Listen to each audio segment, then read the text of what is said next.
वर्चस्विनी Charlie के सवाल का जवाब देते हुए कहती है, क्योंकि चार्ली मुझे लगता है इन तीनों में से ही किसी एक ने मोहित का खून किया है। चार्ली बेधड़क होकर कहता है, अरे मैडम जी, आप भी कहां पर लगी हुई हैं? मैंने कहा ना, ये सब यक्षिणी ने किया है। आप बेवजह मेहनत कर रही हैं। वर्चस्विनी चार्ली को गुस्से से भरी लाल आंखें दिखाने लग जाती है। चार्ली एकदम चुप हो जाता है। वर्चस्विनी डांटे ना, इसलिए चार्ली जानबूझकर नाटक करते हुए कहता है, मैडम जी, वैसे ये कायर और कछुए का तो समझ में आता है, पर आपने ये मोहित की पत्नी सुधा के नाम पर ऊपर क्यों गोला बनाकर रखा हुआ है? मुझे तो वो बहुत सीधी सादी औरत लगती है। वर्चस्विनी पेन से जहां पर सुधा का नाम लिखा हुआ था उस गोले पर फिर से पेन फेरते हुए कहती है, चार्ली, तुम जानते नहीं हो औरतों को अच्छे से। ये औरतें जितनी सीधी होती हैं उतनी ही टेढ़ी भी होती हैं। अगर औरतें सती की तरह प्रेम कर सकती हैं तो वक्त आने पर काली भी बन सकती हैं। हो ना हो, इस सुधा का भी एक दूसरा रूप है जिसके बारे में हमें पता लगाना पड़ेगा। पर मैडम, मैंने तो उसका सिर्फ एक ही रूप देखा है, वो भी बहुत मासूम रूप। चार्ली, उस मासूम चेहरे के पीछे ही कई राज छुपे हुए हैं। तुम्हारी पूछताछ के बावजूद भी मैं सुधा से मिलने गई थी, क्योंकि मुझे पता है तुम्हारी पूछताछ कैसी होती है। अगर तुम्हें नोट मिले तो पूछताछ वहीं पर बंद हो जाती है। चार्ली शर्म से अपनी नजरें नीचे झुका लेता है।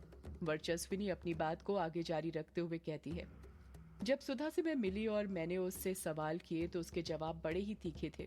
उसके अंदर एक भड़ास थी मोहित को लेकर। जब भी मैं मोहित से रिलेटेड उससे कोई सवाल पूछती थी तो उसके चेहरे पर एक अलग ही गुस्सा, आक्रोश आ जाता था, जिसे देखकर मुझे लगता था कि सुधा मोहित का खून भी कर सकती है। चार्ली अपना मुंह फाड़ते हुए कहता है, क्या बात कर रही हैं मैडम जी आप? हाँ चार्ली, ऐसा भी हो सकता है कि सुधा का कोई प्रेमी हो जिसके साथ मिलकर उसने मोहित को मारा हो। चार्ली हैरानी के साथ कहता है, क्या कहा आपने? सुधा का प्रेमी? हाँ चार्ली, सुधा का प्रेमी, क्योंकि मेडिकल रिपोर्ट से पता चला है कि मोहित कभी बाप नहीं बन सकता था और सुधा को भी ये बात पता थी कि मोहित सरपंच का बेटा था। इसलिए वो ये बात किसी को बता नहीं सकती थी, ना ही मोहित को छोड़ सकती थी। इसलिए उसने अपने रास्ते के कांटे को हटाने की सोची होगी ताकि वो अपने प्रेमी के साथ जिंदगी बिता सके।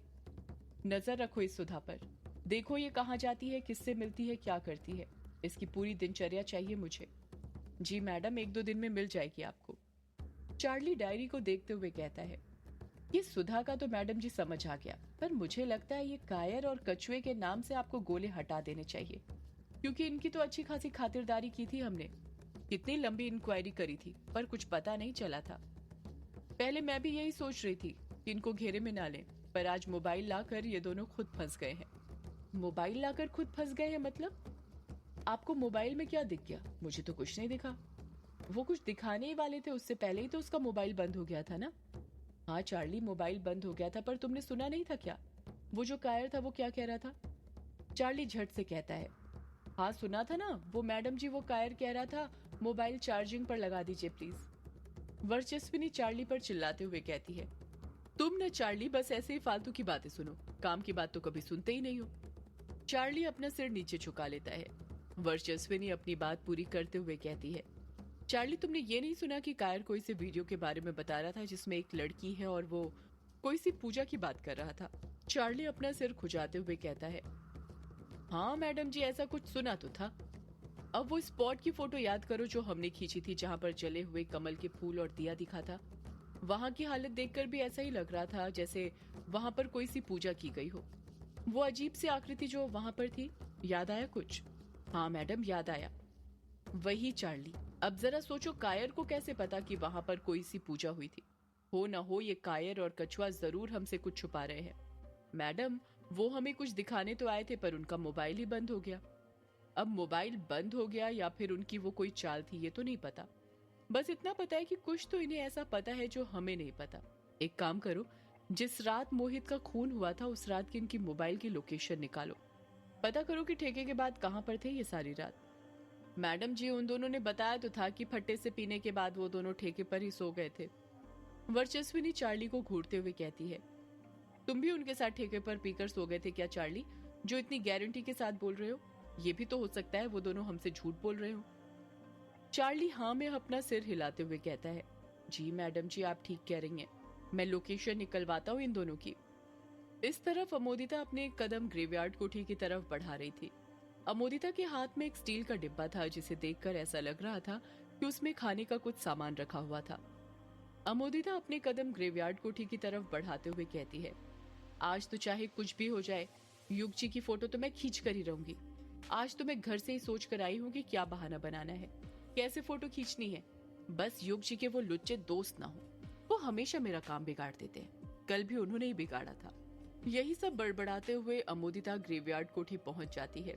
जब वो ग्रेवयार्ड कोठी पहुंचती है तो देखती है कि ग्रेवयार्ड कोठी का दरवाजा पहले से खुला हुआ था।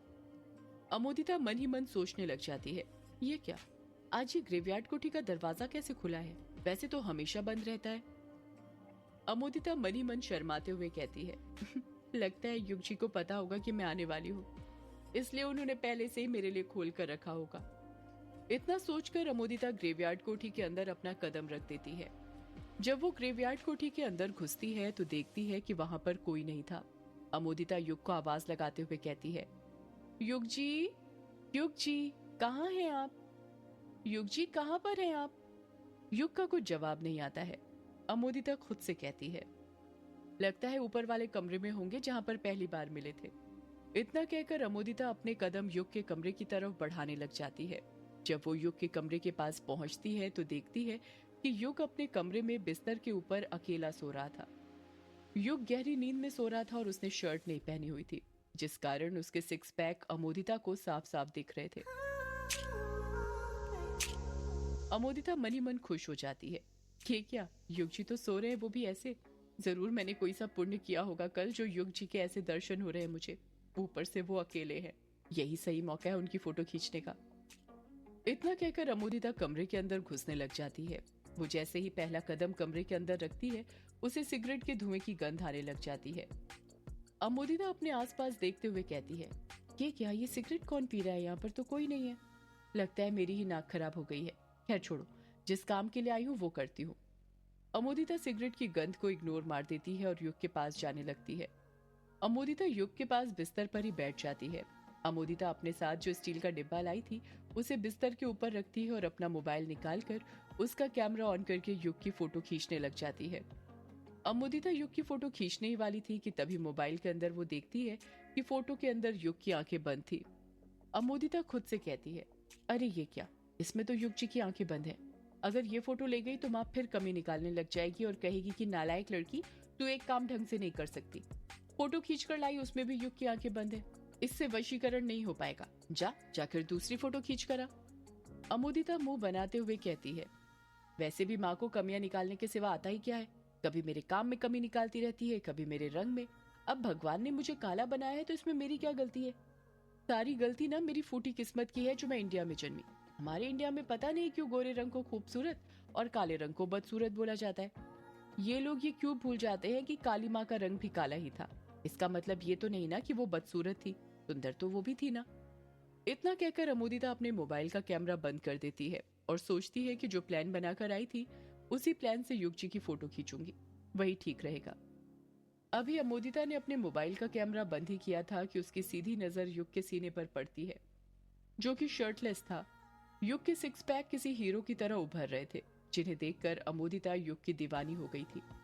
होती भी कैसे नहीं, वो भी तो बचपन से किसी राजकुमार का ही इंतजार कर रही थी। फिल्में देखकर अक्सर हम अपनी जिंदगी को भी फिल्मों से कंपेयर करने लग जाते हैं। अमोदिता ने भी अपनी जिंदगी को फिल्मों से कंपेयर कर लिया था। उसको भी लगता था कि शहर से कोई परदेसी आएगा और उसको अपना बना कर ले जाएगा, और वो परदेसी उसके लिए और कोई नहीं बल्कि युग था। अमोदिता के मन में न जाने क्या आता है, वो अपनी उंगलियों से युग के सीने पर अपना नाम लिखने लग जाती है। अमोदिता शर्माते हुए युग के सीने पर अपनी उंगलियां फेरते हुए कहती है, अमोदिता। अमोदिता जैसे ही अपना नाम युग के सीने पर लिखती है, युग के सीने पर पसीने की बड़ी बड़ी बूंदें आने लग जाती हैं। सिर्फ युग के सीने पर ही नहीं बल्कि उसके चेहरे पर भी पसीने की बड़ी बड़ी बूंदें आने लग गई थी। अमोदिता ये सब देखकर घबरा जाती है। अमोदिता मन ही मन डरते हुए कहती है, ये क्या हो रहा है? मैंने तो बस युग जी के सीने पर अपना नाम लिखा था, उन्हें ये इतना पसीना कैसे आ रहा है? अमोदिता अपनी उंगली युग के सीने से हटाने ही वाली थी कि तभी युग नींद में ही उसकी उंगली पकड़ लेता है। युग ने अपने हाथ में अमोदिता की उंगली भींच ली थी। युग नींद में बड़बड़ाते हुए कहता है, नहीं, मैं तुम्हें कभी नहीं भूलूंगा। नहीं, मैं तुम्हें कभी नहीं भूलूंगा। अमोदिता ये बात सुनकर खुश हो जाती है और खुद से कहती है, लगता है युग जी को मेरा स्पर्श पसंद आया है, तभी तो वो मुझे कभी ना भूलने की बात कह रहे हैं। युग नींद में वही सपना देख रहा था जो वो हमेशा देखता था, जिसमें वो एक अनजान लड़की के साथ रतिक्रिया करने की स्थिति में होता है। युग ने अमोदिता की उंगली अभी पकड़ी ही थी कि तभी अमोदिता को एहसास होता है कि युग का हाथ धीरे धीरे गर्म होने लग गया था। युग का हाथ इतना गर्म हो गया था कि अमोदिता को ऐसा लग रहा था जैसे उसकी उंगली कोई लोहे की छड़ थी जिसे उसने आग की भट्टी के अंदर रखा हुआ था। अमोदिता की उंगली तपने लग गई थी। अमोदिता से वो तपिश सहन नहीं होती और वो अपनी उंगली युग की मुट्ठी में से छुड़ा लेती है। जैसे ही अमोदिता युग के हाथ से अपनी उंगली बाहर खींचती है, युग की नींद टूट जाती है। युग फुर्ती के साथ उठते हुए चीखता है, नहीं। युग के चीखने की आवाज सुनकर अभिमन्यु, जो वॉशरूम के अंदर सिगरेट पी रहा था, वॉशरूम का गेट खोलकर बाहर आ जाता है और हैरानी के साथ युग से पूछता है, युग क्या हुआ, तू चीखा क्यों? युग बौखलाहट के साथ जवाब देता है, वही सपना यार जिसमें मैं एक लड़की के साथ। युग ने इतना कहा ही था कि तभी उसकी नजर अमोदिता पर पड़ती है। जब वो देखता है कि अमोदिता भी वहीं पर खड़ी है तो मन ही मन सोचता है, अब इसे अमोदिता के सामने कैसे बताऊं कि मैं एक लड़की के साथ। अगर अमोदिता को ये बात पता चली तो वो मुझे गलत समझेगी। युग बात को घुमाते हुए कहता है, कुछ नहीं यार, बस एक बुरा सपना था। इतना कहकर युग अमोदिता की तरफ देखने लग जाता है। अभिमन्यु युग को देखकर समझ जाता है कि उसने बात को पलट दिया था और कोई सी ऐसी बात थी जो वो अमोदिता के सामने उसे नहीं बता सकता था। युग अमोदिता से कुछ पूछता उससे पहले ही अभिमन्यु अमोदिता से हैरानी के साथ पूछता है, अमोदिता तुम यहाँ पर, और तुम ऊपर कैसे आई? दरवाजा तो लगा हुआ था। अमोदिता हिचकिचाते हुए अभिमन्यु के सवाल का जवाब देते हुए कहती है, अरे नहीं अभिमन्यु, दरवाजा तो खुला हुआ है, तभी तो मैं ऊपर आई। अभिमन्यु अपना सिर खुजाते हुए कहता है, क्या कहा? दरवाजा खुला हुआ है? लगता है ये कायर और कछुआ दरवाजा टिका कर नहीं गए, बड़ी लापरवाह है। युग अभिमन्यु से पूछता है, कायर और कछुआ कहीं गए हैं, पर कहाँ? अभिमन्यु युग के सवाल का कुछ जवाब देता उससे पहले ही दरवाजे के पास से कायर की आवाज सुनाई देती है, ये नाश्ता लेने के लिए। जब वो लोग दरवाजे की तरफ अपनी नजरें घुमाते हैं तो देखते हैं कि दरवाजे पर कायर और कछुआ खड़े हुए थे, जिन्होंने अपने हाथ में नाश्ते से भरी पॉलीथीन पकड़ी हुई थी। अमोदिता मन ही मन सोचने लग जाती है, लो आ गए ये दोनों भी, इन्हीं की कमी थी। इतना अच्छा युग जी अकेले में मिले थे, पता नहीं कहां से आ गए ये तीनों काम में टांग अड़ाने। कायर कमरे के अंदर घुसते हुए कहता है, वो युग तुझे तो पता ही है ये कछुआ कितना खाता है, बस इसकी बॉडी को नहीं लगता, सुबह होते ही इसे भूख लग जाती है तो इसके लिए नाश्ता लेने गए थे। कायर ने इतना ही कहा था कि तभी अमोदिता अपने साथ जो स्टील का डिब्बा लेकर आई थी उसे बिस्तर पर से उठाकर अपने हाथ में पकड़ते हुए कहती है, अरे नाश्ता लाने की क्या जरूरत थी, मैं लेकर तो आई हूँ वो। कछुआ हंसते हुए कहता है, हमें थोड़ी पता था अमोदिता कि तुम नाश्ता लेकर आने वाली हो, पता होता तो हम थोड़ी अपने पैसे खर्च करते। अमोदिता को पता था कि यदि वो कछुए की बात का कुछ भी जवाब देगी तो कछुआ जरूर पलट कर जवाब देगा, इसलिए वो सीधे युग से मुद्दे की बात करती है जिसके लिए वो आई थी। चलिए युग जी, जल्दी से नाश्ता कर लीजिए, मुझे आपकी फोटो खींचनी है। युग अमोदिता को देखते हुए हैरानी के साथ पूछता है, फोटो खींचनी है, पर क्यों? युग के दोस्त भी अमोदिता को हैरानी के साथ घूरने लग जाते हैं। सदियों से है